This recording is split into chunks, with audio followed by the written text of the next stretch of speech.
देखो, जीवन में भागना है ना, तो अपने लक्ष्य के प्रति भागो। अपने जीवन का जो मोटो है, मकसद है, स्ट्रैटेजी है, उसके पीछे भागो। वो आपको जीवन को सक्सेसफुल बनाने में मदद करेगा, आपको लाइफ भी मीनिंगफुल लगेगा। लेकिन आप और हम क्या करते हैं, जिस समाज परिवार परिवेश में रहते हैं ना, हम लोगों के पीछे भागते हैं, लोगों की कही हुई बातों के पीछे भागते हैं और घंटों घंटों देर वही चीज़ सोचते रहते हैं। उन्होंने ऐसा क्यों बोला, वो मेरे बारे में ऐसा बोल के चले गए, क्यों? क्योंकि आपको लोगों के सर्टिफिकेट पे जीने की आदत पड़ी हुई है। आपको ये पता ही नहीं कि हम कौन हैं और हम जो काम कर रहे हैं उसकी सार्थकता क्या है। इनफैक्ट आज के युग में, जिस डिजिटल युग में हम रह रहे हैं ना, लोगों को बड़ा ही मज़ा आता है दूसरों को गिराने में। लोग ये नहीं देखते हैं कि हम गिरने वाले हैं, उस पर उनका फोकस नहीं होता है। लेकिन जीवन में कोई भी एक दो ऐसी घटनाएं हो जाती हैं तो लोग बहुत मज़े से चले आएंगे मजाक उड़ाने। सबसे बड़ी बात, एक चीज़ हमेशा ध्यान रखो कि परिस्थिति है, परेशानी है, आज उनके जीवन में है तो कल हमारे जीवन में भी आ सकती है। इसलिए पहली बात, दूसरे का मजाक उड़ाना छोड़ो। और दूसरी बात, जो लोग मजाक उड़ाते हैं उनको उड़ाने तो वो उसी काम के लायक है, क्योंकि उनका मकसद मोटो उठना है ही नहीं। इसलिए आपको क्या करना है, आपको अपने बारे में सोचना है कि हम कैसे बढ़ सकते हैं, मेरे पास क्या कुछ साधन है, रिसोर्स है जिससे हम आगे बढ़ सकते हैं। और देखो, जीवन में ना उठने का रास्ता हमेशा खुला होता है, हमेशा खुला होता है। ये आपके ऊपर डिपेंड करता है कि आप किस रास्ते से जाकर के जीवन में सफलता हासिल करना चाहते हो। नदियाँ जो है ना, तेरी मेरी रास्ते से गुजरती है, लेकिन हर नदी का जो अंतिम मिलन होता है वो कहाँ होता है? समुद्र में। नाला से गुजरे, घास से गुजरे, पंकिल रास्ता से गुजरे, कहीं से गुजरे, नदी अंत में जाकर समुद्र में ही मिलती है। आपके हमारे जीवन का भी लक्ष्य यही है। ठीक है, मुसीबत है, परिस्थिति है, परेशानी है, हम अलग विषय की पढ़ाई कर रहे हैं, कुछ और पढ़ाई कर रहे हैं, लेकिन अल्टीमेट गोल क्या है? जीवन में सफल होना। और दूसरी बात, ये कोई नहीं बता सकता कि किसके भाग्य में क्या भगवान लिख के छोड़ा। ऊपर वाले की कोडिंग पढ़ने की शक्ति किसी में नहीं है। इसलिए हम सिर्फ ईमानदारी से कर्म करते हैं, कर्म के प्रति सचेत रहते हैं कि हमसे कहीं भी कुछ भी गलत कर्म ना हो जाए।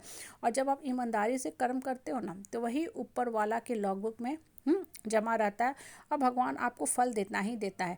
बहुत बार होता है क्या है, जिस समाज में हम रहते हैं ना, कुछ लोग उड़ते रहते हैं तो हमें लगता है कि कितना भगवान इनको अच्छा किस्मत दिया है, सब कुछ तो इनके पास है। ठीक है, अच्छा किस्मत दिया है, उनका किस्मत अभी अच्छा है, आपका किस्मत थोड़ा देर से खुलेगा। होता है, हम सुन लेते हैं कि अरे फलना आदमी के बच्चे को इतना अच्छा तनख्वाह का पैकेज का जॉब हो गया। ठीक है, अभी उनकी किस्मत अच्छी है, हो सकता है उनकी किस्मत अभी से 10 साल अच्छी है, आपका किस्मत 10 साल बाद चमकेगा, और 10 साल बाद चमकेगा तो पूरा जीवन के लास्ट टाइम तक आपका चमकता रहेगा। आप लंबे समय तक शासन में रहोगे, लंबे समय तक आप गद्दी पे बैठोगे, लंबे समय तक आप बहुत अच्छा अर्न करोगे। इसलिए सिर्फ अपने गोल के प्रति सचेत रहो, उसको फॉलो करो कि हमको कहाँ जाना है। जब आप दाएं बाएं देखोगे ना, तो हमेशा पीछे की तरफ गिरते जाओगे और आपके अंदर निराशा का ही भाव आएगा, कुंठा का भाव आएगा कि हम नहीं बढ़ रहे हैं। वो बढ़ रहा है, बढ़ने दो, उसका जीवन का गति अलग है। ठीक है। और दूसरी बात, कभी भी दूसरे के बोले हुए बात को दिमाग में मत भरो। दूसरा क्या बोल रहा है आप उसी से समझो कि उसके पास इतना समय है कि वो आपके जीवन का बैठ के बही खाता तैयार कर रहा है।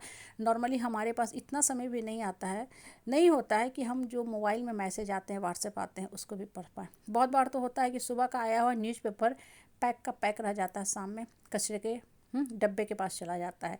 हाँ, क्यों? क्योंकि समय ही नहीं होता है। और लोगों के पास इतना समय है कि सिर्फ दूसरे के जीवन का बही खाता तैयार करने में उलझे हुए हैं। सो ऐसे लोगों की बातों को अगर आप दिमाग में ढो रहे हो तो आप खुद में ही सोच लो कि आपका स्तर क्या होने वाला है।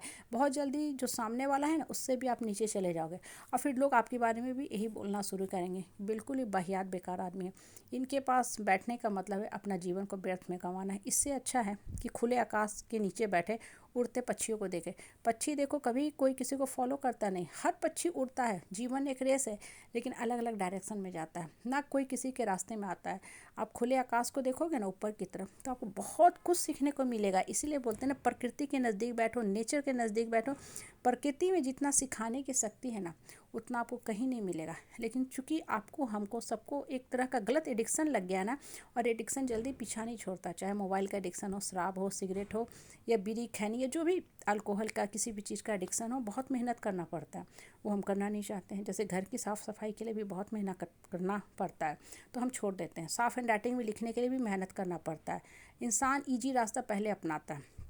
कहने का मतलब क्या है ना, अपने मन को खोलो, ये एकदम क्लियर रखो कि हम बढ़ने के लिए आए हैं। सफलता अभी नहीं मिली, देर से मिलेगी, लेकिन मिलेगी तो इटर्नल मिलेगी, और हमको भगवान देगा ही देगा। मेरे कर्म के हिसाब से मुझे फल मिलेगा ही मिलेगा। इसलिए हमको लाइफ को मीनिंगफुल बना